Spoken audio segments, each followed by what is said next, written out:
On my son's birthday. I overheard him telling his friends that the greatest gift I could give him would be to disappear from his life forever. What that spoiled son of mine didn't know was that this mother still had plenty to teach about consequences. My name is Annette Miller. I'm 62 years old. And I never imagined there would come a day when I'd have to tell this story. But here I am, feeling compelled to share what happened on my son Ethan's 28th birthday. The chocolate cake was still in my hands as I stepped toward the back door. In the kitchen, a few older neighbors were waiting for me. But first I wanted to surprise Ethan. Tucked under my arm was his gift, the watch he had always wanted. Laughter drifted in from the backyard. My son's voice mingled with the chatter. The smell of grilled meat floated in from the barbecue. I had spent the entire day preparing for his 28th birthday. I had always been a strong woman. I had raised Ethan alone since he was 14. After my husband, Robert, died in a construction accident, I worked 3 shifts: mornings cleaning offices, afternoons pressing clothes for clients, and weekends as a cook. All of it was to give my son the best life I could. At 62, I carried decades of sacrifice, a few wounds that hadn't fully healed, and a strength I sometimes didn't realize I still had. I stopped at the doorway, listening so I wouldn't interrupt. Through the glass, I saw Ethan standing at the grill with Ryan and Mark, his 2 childhood friends. Brittany sat at the table, eyes glued to her phone, while other guests moved about the backyard. "Your mom really went all out for this party," Ryan said, his voice clear through the half-closed door. "New speakers, imported beer, even hired that lady to make fancy snacks." Ethan took a long swig of beer. "Yeah. Like always. Trying to buy my affection. She thinks money fixes everything." My hands trembled as I held the cake. The gift under my arm suddenly felt heavy. "At least she cares," Mark said. "My mom barely remembers I exist." Ethan laughed, with no trace of warmth.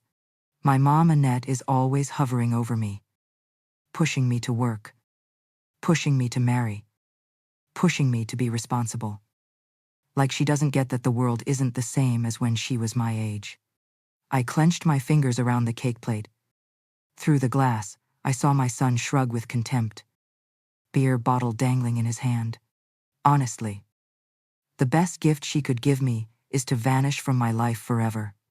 I'm tired of her lectures and her need to control everything I do." His words hit me like a punch. I stepped back, almost dropping the cake. 28 birthdays. Countless sleepless nights caring for him when he was sick, all reduced to this cruel moment. "Man, your mom really clings to you," Ryan laughed, clinking his bottle with Mark's. Mark added, "I bet she's already mapped out your whole life in some notebook." "Moms." "Right, exactly," Ethan replied. "It's always her way, or it's nothing." He glanced toward the house, and I pressed myself against the wall so he wouldn't see me. "Sometimes I think it would be amazing if she just, I don't know, found somewhere else to live." The gift slipped from my hands. I caught it as my legs weakened.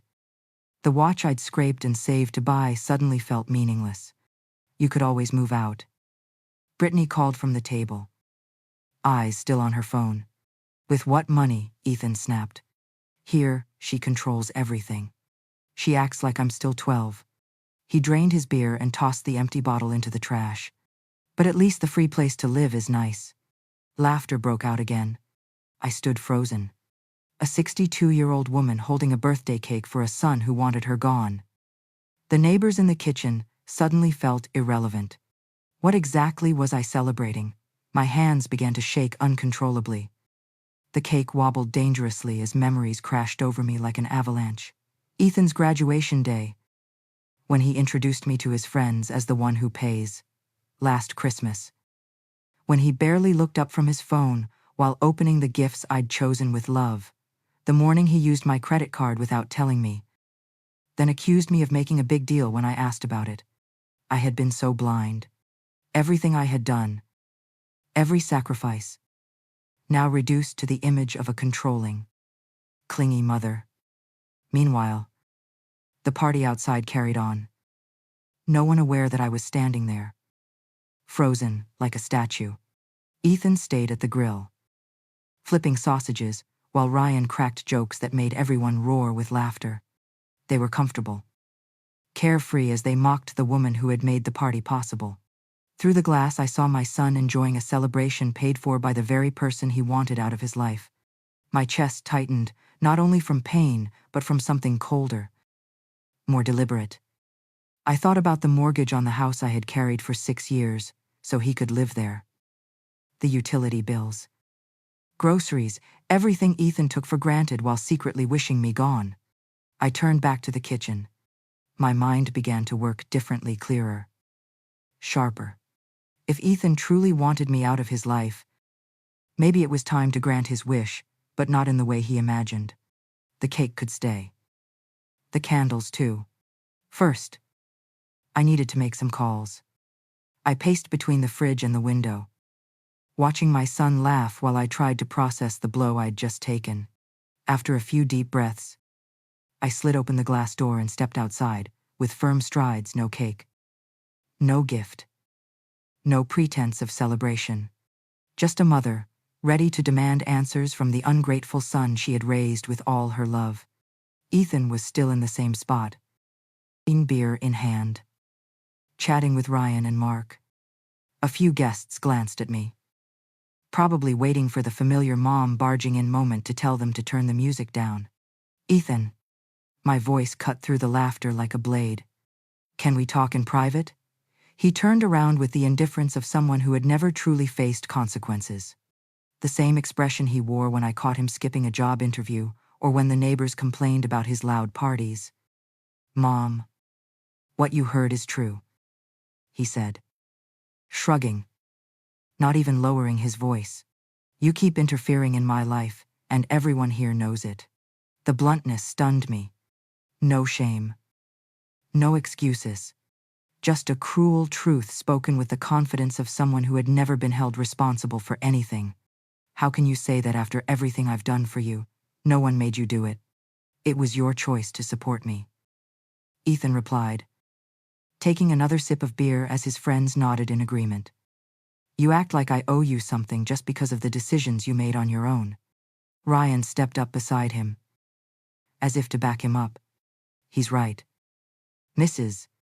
Annette, parents are the ones who choose to have children. The cruelty of that comment hurt even more than Ethan's words. His circle of friends enabled his disrespect, hiding behind false logic. I looked around the backyard of the suburban New Jersey home, bought with my hard work, maintained with my sweat, and saw the guests beginning to notice the confrontation. 28 years. My voice stayed steady, even as anger churned in my chest. For 28 years I've given you everything you needed, and I've never asked for anything in return. Ethan shot back, louder now, the crowd egging him on. And you want me to be grateful for things I never asked for? That's your problem, not mine. Mark burst out laughing, the harsh sound slicing through the sticky afternoon air. That's classic, old-school mom thinking. I sacrificed. So you owe me. The guests fell silent, forming a semicircle around the showdown. A few looked uncomfortable, but no one stepped in. To them, it was live, family theater, entertainment they'd remember for weeks. So when you said you wanted me gone from your life, you meant it. Ethan's eyes flickered with a flash of surprise, the first crack in his smug face, but it quickly hardened into defensive aggression. That's right, he said. You're always hovering, preaching, imposing your expectations. Maybe if you had a life of your own, instead of trying to control mine, we'd both be happier. This house, this food, this car, each word I spoke was sharp and clear. All of it comes from the person you want gone from your life. Exactly. Ethan's answer was curt, without a hint of warmth. And when you finally do disappear, I'll miss the free place to live for maybe 5 minutes. Then I'll take care of myself. Brittany giggled at the table, finally lifting her head from her phone. Ethan, you're awful, she said. But her tone was more like praise, as if his cruelty were charming instead of destructive. The music kept playing. The grill kept smoking. The guests kept drinking my beer and eating my food, all while witnessing the collapse of the last shred of respect between mother and son. I turned my back on the circle of faces, some mocking, some avoiding my eyes. Ethan's laughter trailed after me as I walked into the house. But inside me, something had changed forever. It was no longer just pain.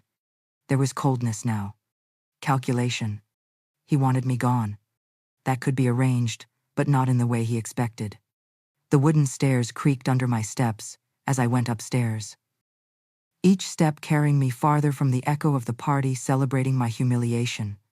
I shut the bedroom door with a soft click, cutting myself off from the nightmare where my own son rejoiced in erasing his mother.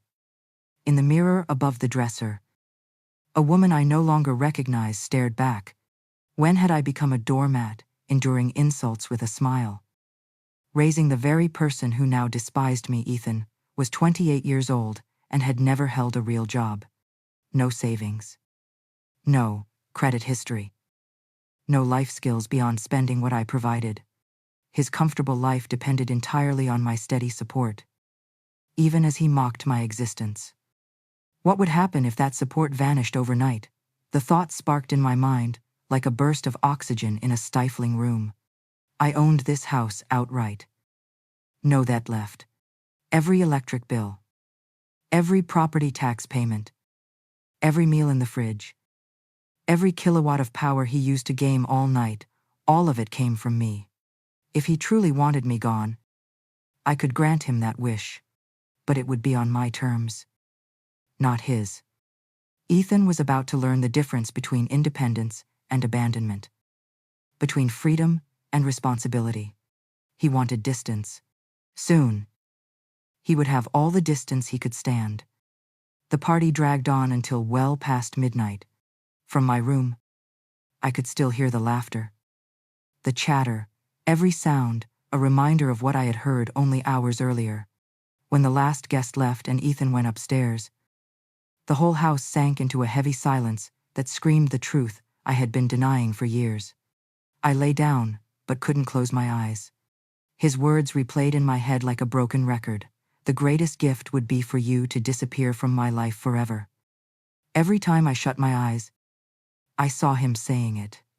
I saw his friends nodding. I saw Brittany giggling as if it were the funniest thing in the world. At 4 a.m., I gave up on sleep. I went down to the kitchen and made a cup of coffee. The house was a mess. Cups scattered everywhere. Dishes piled high in the sink. Empty bottles littering the backyard. The streamers I had hung with so much care were torn and crumpled. It felt like that party had trampled not only the house, but also my dignity. I sat at the kitchen table, hands wrapped around the mug, and began to think clearly, not with emotion or tears, but with the coldness of someone who finally sees reality. Ethan was 28 years old and had never worked a single day. Every time I suggested he look for a job, he claimed the market was tough, that small paychecks weren't worth it, that I didn't understand how things are these days. I thought about all the times I paid off his credit card debt without a word, the semesters of college tuition I worked weekends to cover, the car I signed for because he couldn't get a loan, the house I spent 6 years paying off, dreaming of the day he would take some weight off my shoulders so I could finally rest. What an illusion. I pulled out a sheet of paper and began writing down numbers. How much was I really spending each month to support Ethan groceries? Skyrocketing electric bills from him, running the air conditioning all day. Internet. Cable. Gas for the car. When I added it up, the number stunned me. Over $3,000 a month. Nearly my entire pension. And what did I get in return? A son who saw his mother as a burden, who humiliated her in front of his friends, who wished she would disappear.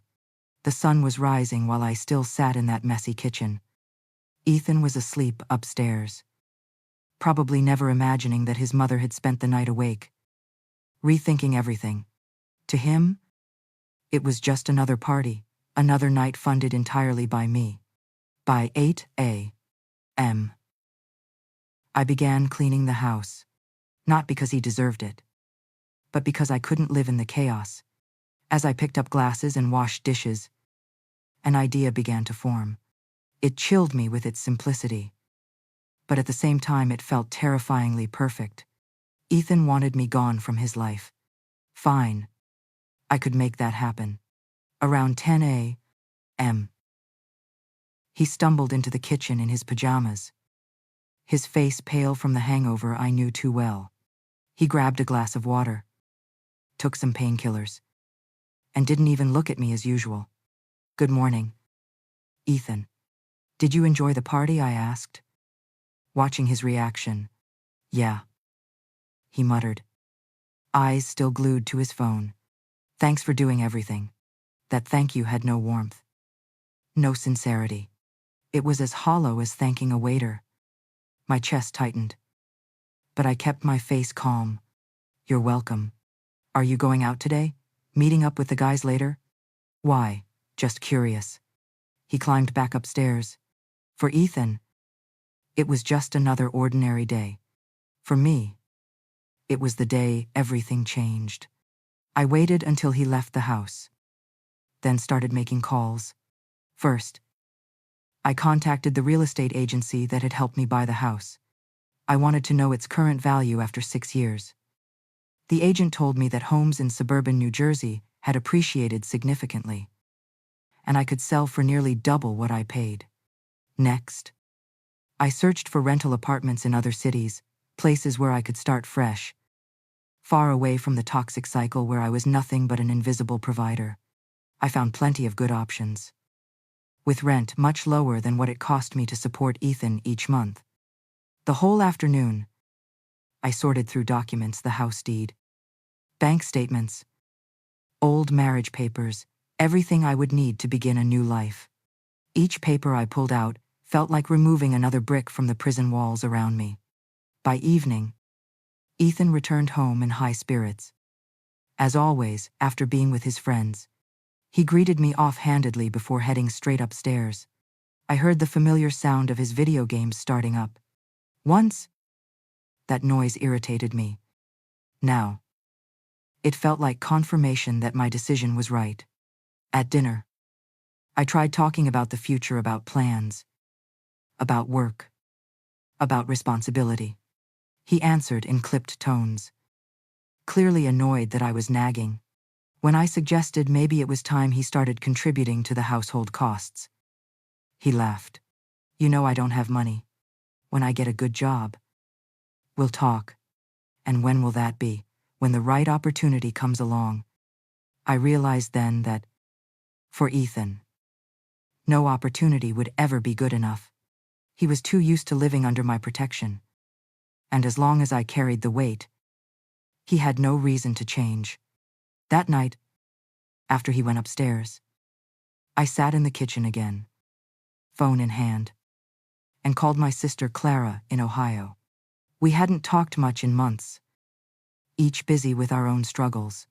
But that night, I needed to talk to family. "Clara, it's me." "Annette?" "Annette, what a surprise. How are you? I'm making a few changes. Could I stay with you for a few days?" "Of course. This house is your house too." "What's going on?" I gave her a brief account of what had happened. Clara was furious. "That boy needs to learn responsibility." "Annette, you've already done too much for him." "Yes. And now I'm going to do things differently." "Differently? How?" "I'm going to disappear from his life, just like he wanted." Clara was silent for a moment, then asked, "Are you sure?"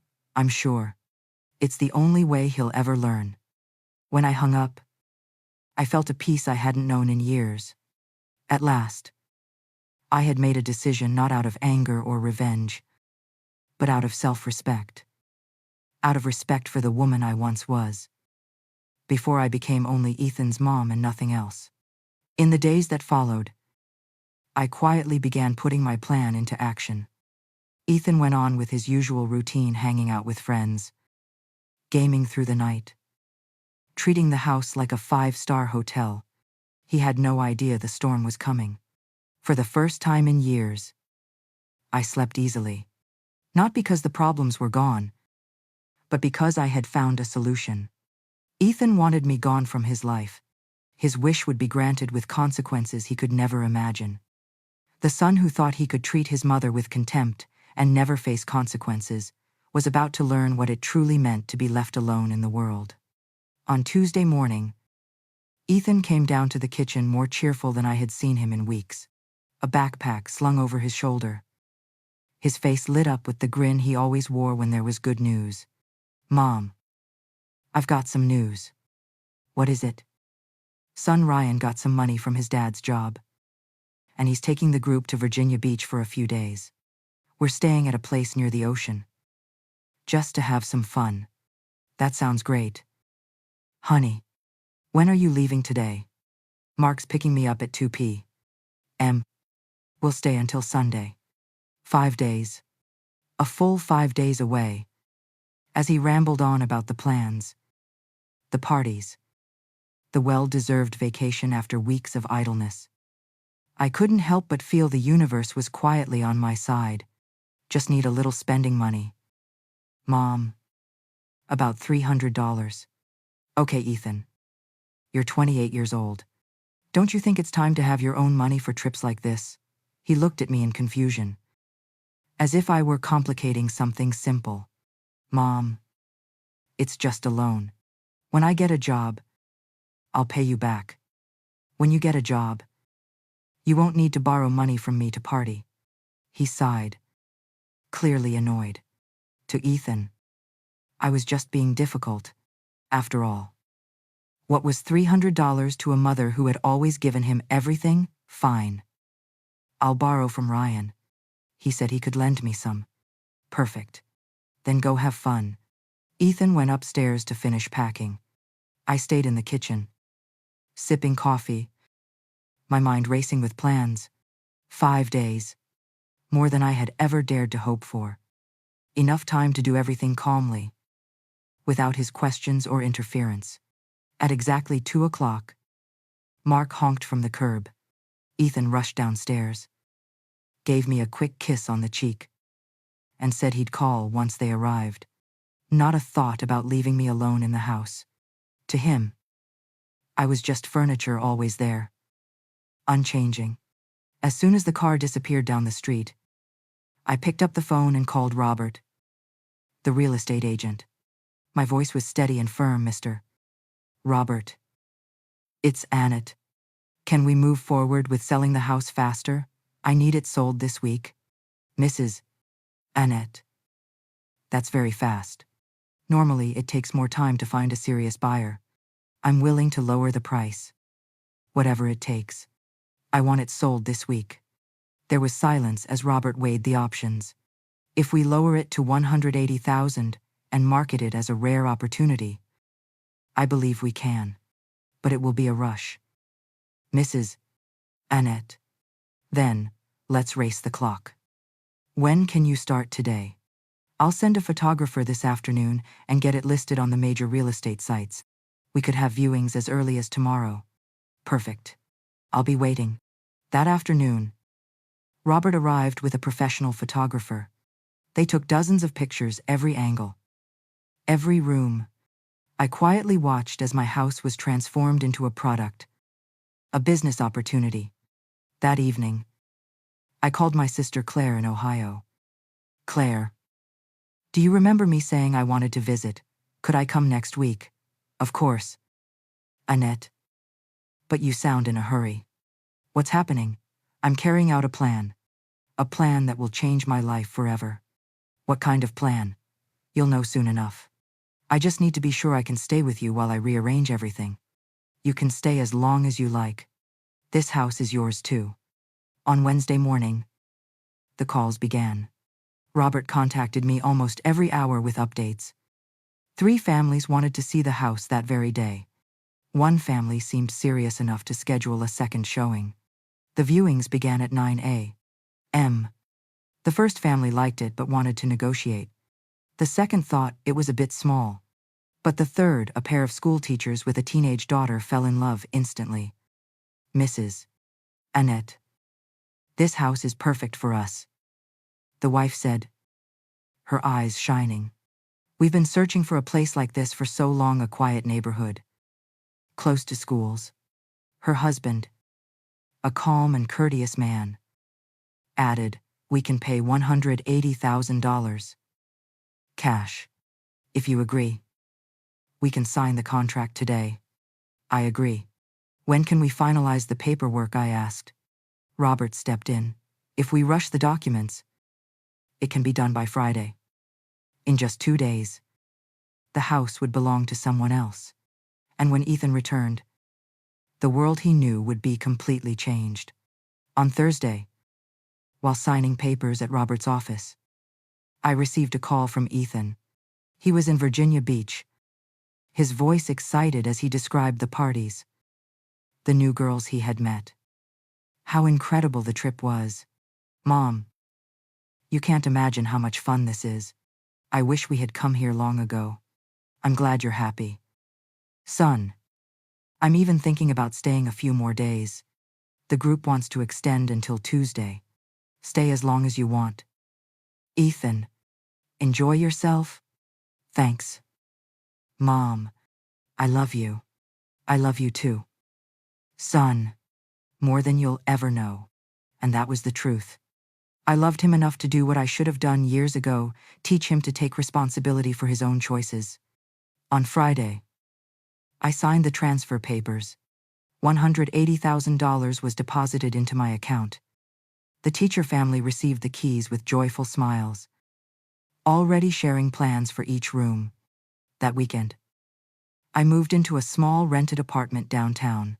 I took only my clothes and a few keepsakes.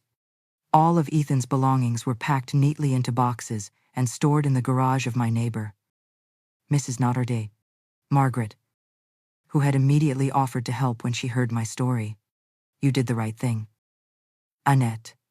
That boy needs to learn how to stand on his own 2 feet." On Sunday night, Ethan called again, full of excitement, telling me about the farewell party at the beach. "Mom, this trip was amazing. I feel like I've been reborn. You know I'm coming back with new energy." "That's good. Son, when will you be home tomorrow night?" "Mark will drop me off around 8 o'clock. "All right. Have a safe trip."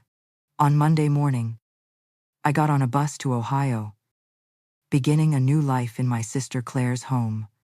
For the first time in years, I was no longer just Ethan's mom, I was simply Annette.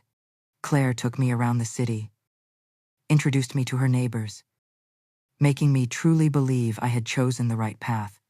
That afternoon, I called Mrs. Margaret and asked her to leave a letter at the gate of my old house, a letter written for Ethan, explaining everything that had happened while he was busy enjoying the beach. Every sentence had been carefully considered, written and rewritten, so that Ethan would fully understand the true cost of what he had lost.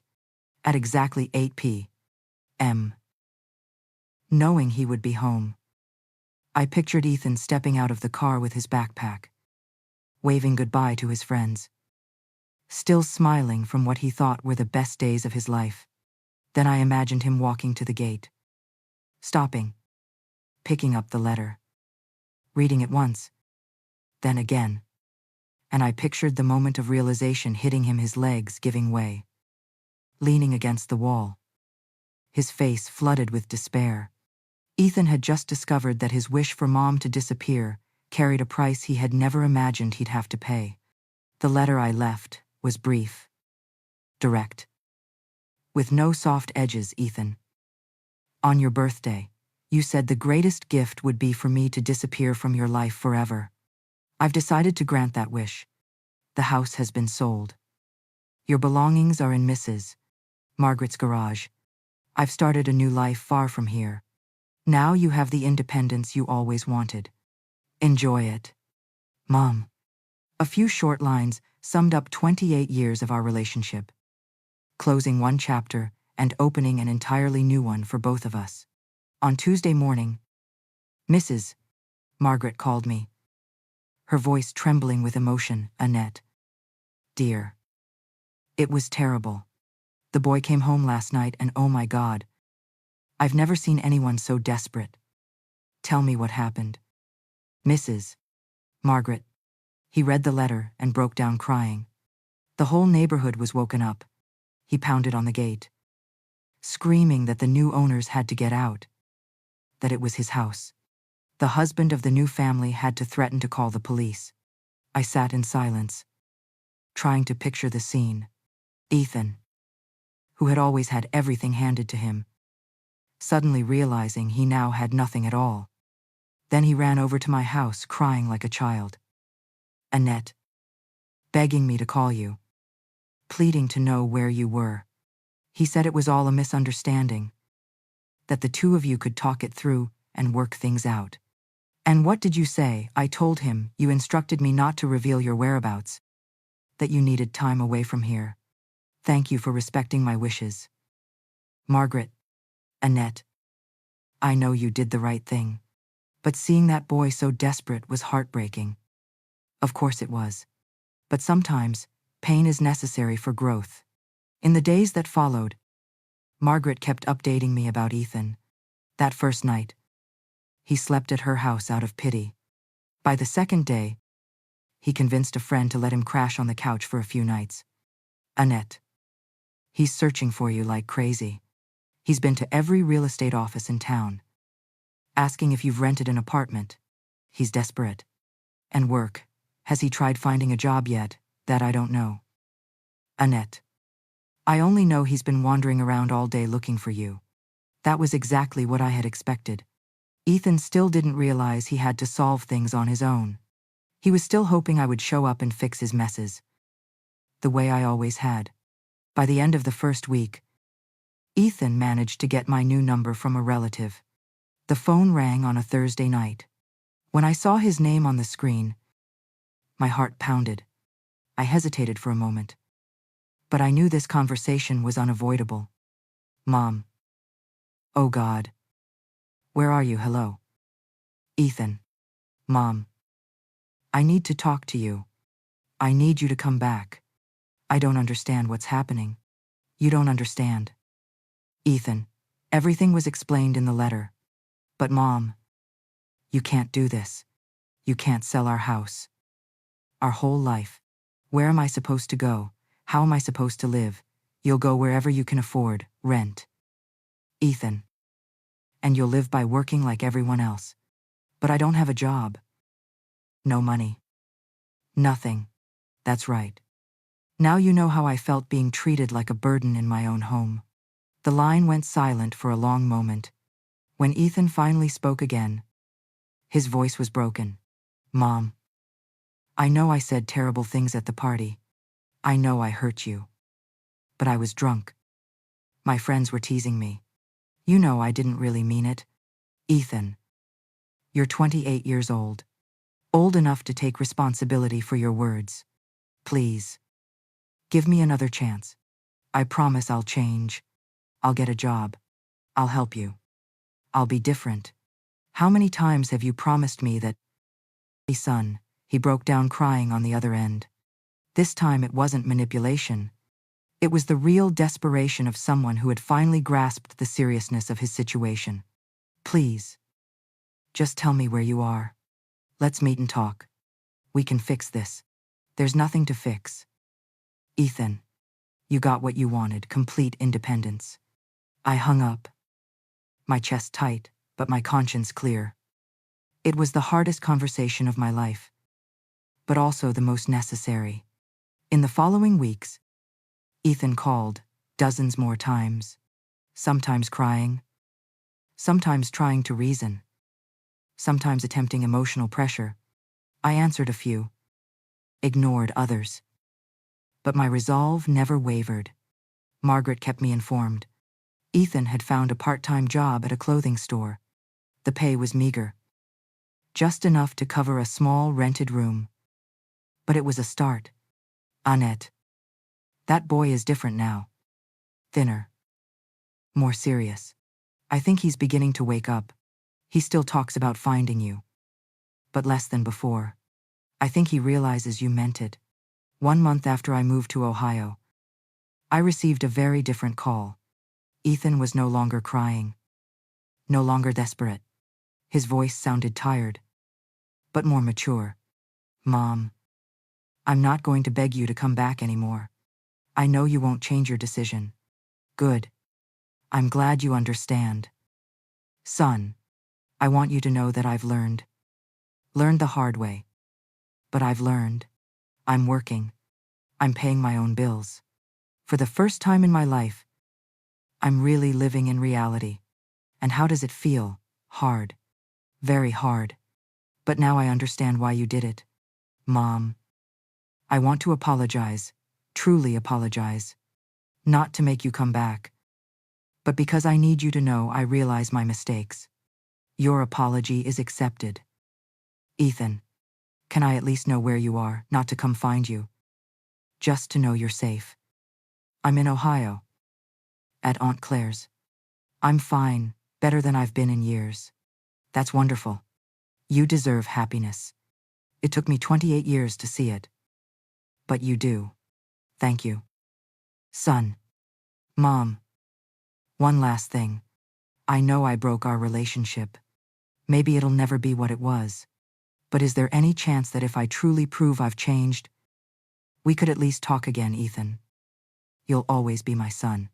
But from now on, our relationship must be built on mutual respect, not dependence. I understand, and I'll work to be worthy of that respect. When I hung up the phone, I broke down crying for the first time since leaving the city. Not out of sadness, but out of relief. At last, Ethan had spoken like a man, not like a spoiled child. Claire saw me sitting on the porch in tears and sat down beside me. Was it Ethan? Yes. I think he finally understands. And do you regret it? No. Claire. I'm proud. Proud that I had the courage to do what needed to be done. You saved your son. Annette. He may not see it now. But one day he will. I hope so too. Because that's what a mother who truly loves her child must do, teach them to fly. Even if it means pushing them out of the nest. That night I slept better than I had in months. Ethan was learning how to fly. And I was learning how to live for myself. We were both completely different people than we had been 2 months earlier. And that was exactly what needed to happen. 6 months had passed since I left my old life behind. 6 months of waking each morning with no one demanding anything. No dirty dishes in the sink. No one treating me like a nuisance. Claire's house in Ohio had become my refuge, but more than that. It was the place where I finally found Annette again. Before I was reduced to only Ethan's mom. Life in a small Midwestern town was completely different from anything I had ever known. I woke up early. Not out of duty. But because I wanted to watch the sunrise through the kitchen window. I drank coffee with Claire. Talking about little things, neighbors, plans for the day. Simple conversations. Free of drama.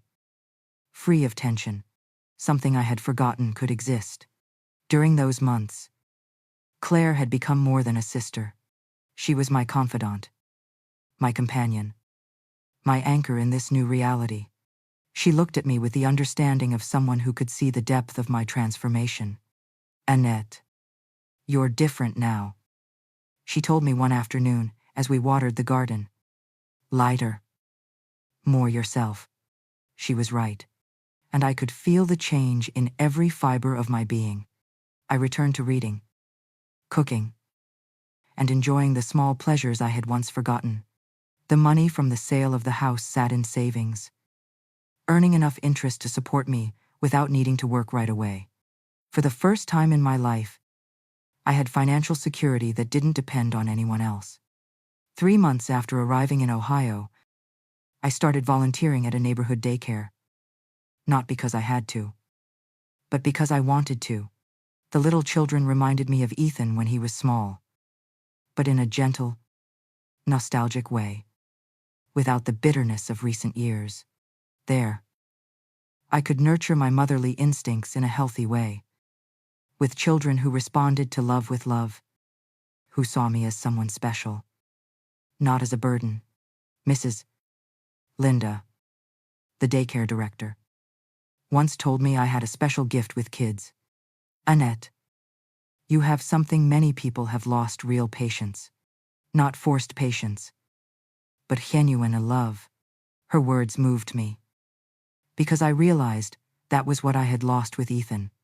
With him, my patience had turned into fear. My devotion had turned into submission. News of Ethan still reached me through Margaret, my old neighbor, who occasionally called with updates. He was now working at a mechanic's shop, having left the clothing store for higher pay. He was living in a small apartment downtown, sharing expenses with a coworker. One call from Margaret stayed with me. She said Ethan had stopped by her house one Sunday afternoon, not to ask about me, but to thank her for keeping his belongings and to pick up a few items he had left. Annette, he's different now, a man. Do you understand? He said. He's learning to fix cars, and he loves the work. He told me for the first time in his life he knows what it feels like to come home tired. But with the kind of tired that's worth it, because he earned it himself. Those words filled me with a strange sense of satisfaction. Not exactly happiness, because it still hurt knowing my son had to struggle so much just to grow up.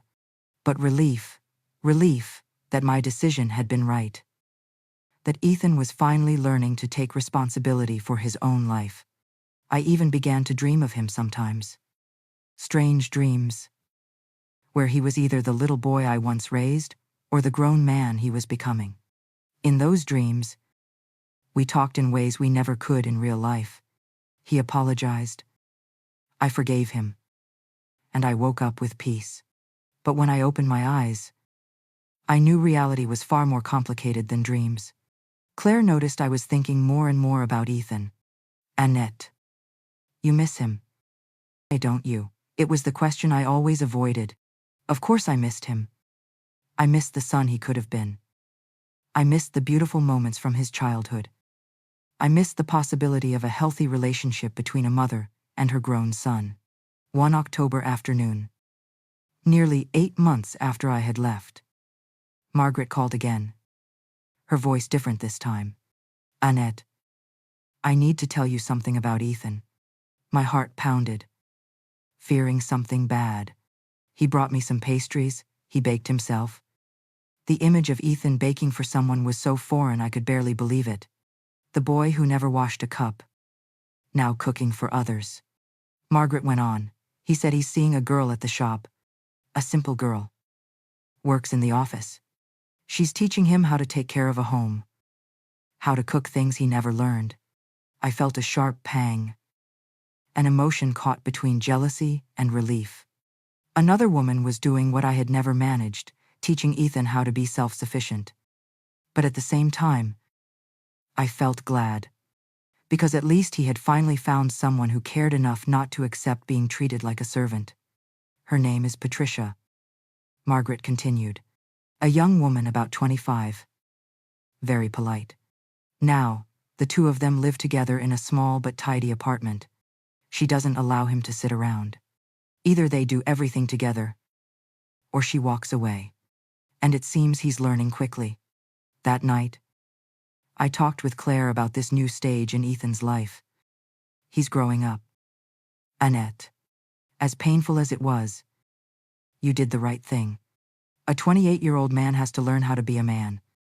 He can't stay a boy forever. Claire was right. But I still wondered if there could have been a less harsh way to teach that lesson.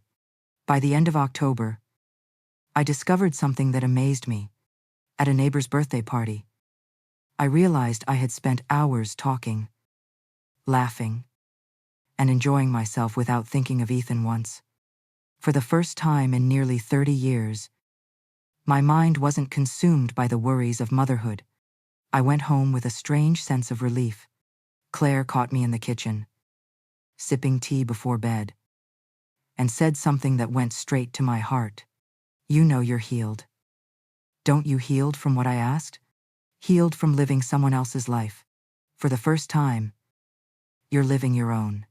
It was true. In the past months, I had made decisions based on what I wanted, not on what Ethan needed or expected of me. I chose where to live, how to spend my time, and the people I wanted around me. Small, everyday choices, but they gave me a freedom I had long forgotten. I started thinking about the future in a different way. Not a future tied to my son's needs, but one built on my own dreams and desires. Maybe I'd travel, explore new places. Maybe I'd take a class, learn something new. Or maybe I'd just keep living this simple, peaceful life in Ohio. Nearly 9 months after I left, I got an unexpected call. It was Ethan. But this time his voice was completely different. No more desperation. No more manipulation.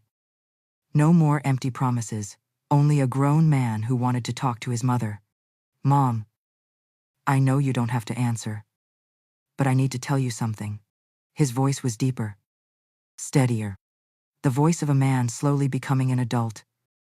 Not the spoiled child I once knew. I'm calling, so you'll know I'm okay. No. More than that, I'm learning how to be a better person. I listened quietly as he told me about Patricia, about his work at the shop, about how he was learning to take care of himself and someone else. He told me about the struggles, about the humiliation of realizing he didn't know how to do anything for himself, about starting over from zero. At the end of the conversation, he said something that made me break down in tears. Mom, I want you to know that I forgive you. Forgive me, I asked in surprise. Forgive you for loving me too much. For doing everything for me, instead of teaching me to do it myself. I know it hurt you to see me suffer, but it was the best thing you ever did for me. When I hung up, I knew something had changed forever between us. Ethan was no longer the child who needed me to do everything, and I was no longer the mother who had to feel needed in order to feel loved. We were two adults who loved each other, but who had finally learned to live our own lives. December came, bringing Ohio's sharp winter cold, but also an unshakable restlessness. There was something in the air, a sense of anticipation growing inside me without a clear reason. Claire noticed it and teased me, saying I looked like a teenage girl in love, nervous and restless without knowing why. On Christmas Eve, while I was arranging gifts for the children at the daycare, the phone rang. A strange number.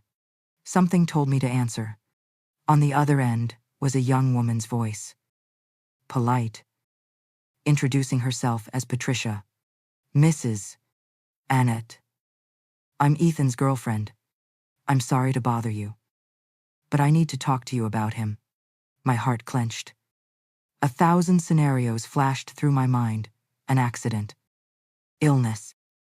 Trouble at work. Sensing my fear, Patricia quickly reassured me. It's nothing serious.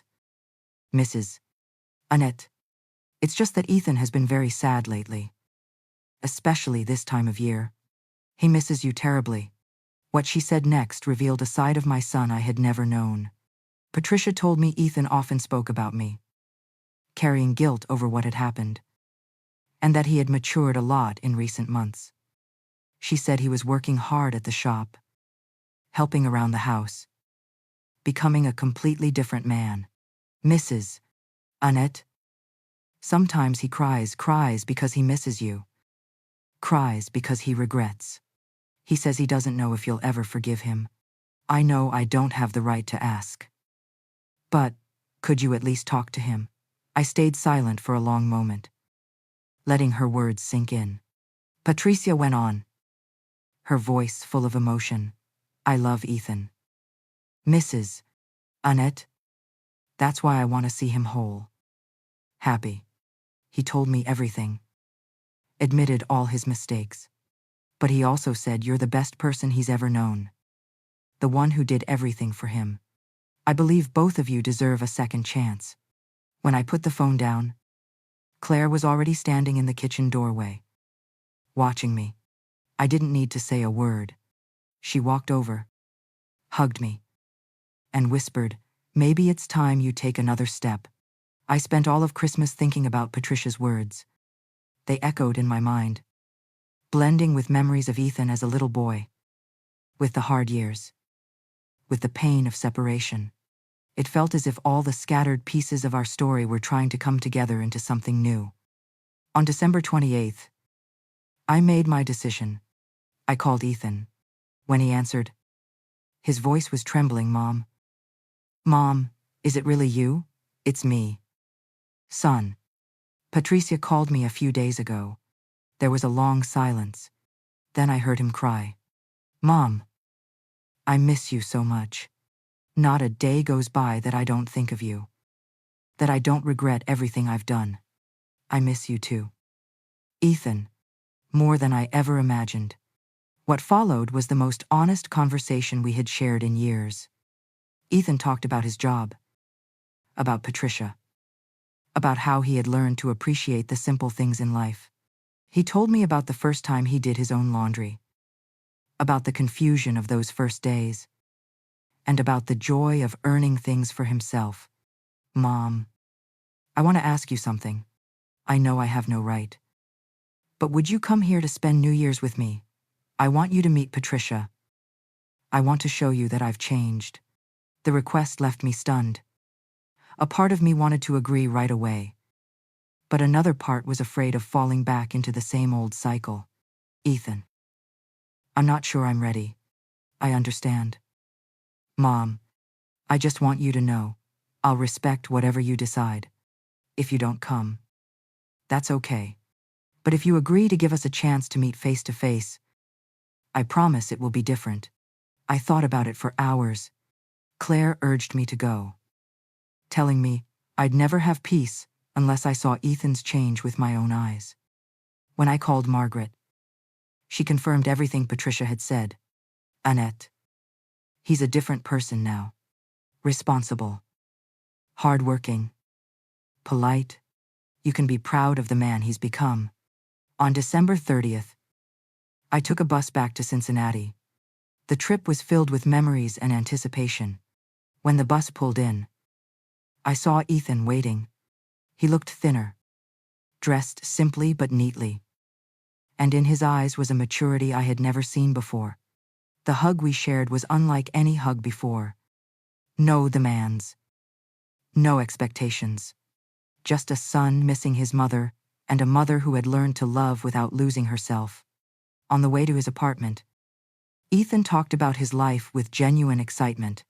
He spoke about customers at the shop, about the new things he was learning each day, about his plans for the future. It felt like I was talking to an entirely new person. The apartment was small but clean and tidy. Patricia was waiting for us with a simple dinner on the table. She was a lovely young woman, her warm smile welcoming me with respect and affection.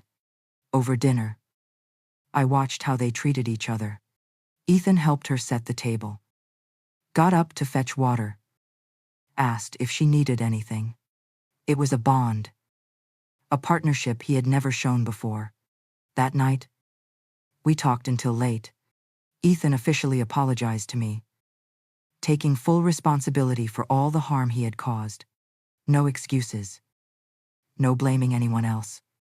It was a sincere apology, from someone who truly understood the weight of his actions. Patricia left us alone for a few minutes, and Ethan used that moment to say something that deeply moved me. "Mom, I know I damaged our relationship. I know we may never have what we once did. But I want you to know I've learned to respect you. I've learned to appreciate everything you did for me. And if you'll give me a chance, I want to build a new relationship with you. One, from adult to adult, built on respect and real love." I looked at the man before me and finally saw the son I had always dreamed of. Not the dependent boy I once raised, but a man who was responsible and able to stand on his own 2 feet. When I returned to Ohio on January 2nd, I carried with me the certainty that I had made the right choices. Ethan had grown up. I had found myself again. and our relationship could begin anew on far healthier ground. Today, I can say that both Ethan and I have become better people. He married Patricia, and together they've built a happy life. I still live in Ohio, visiting them a few times each year, becoming the grandmother in their future plans. Our relationship isn't perfect, but it's real. It's built on mutual respect, no longer on dependency. Ethan has learned how to be a man, and I've learned that love doesn't mean losing yourself. Sometimes, the greatest act of love a mother can give is teaching her child to fly, even if it means pushing them out of the nest. If this story touched your heart, please leave a like, subscribe to Shattered Trust, and comment below if it were me. What would you do? Who knows, your words might warm someone else's day.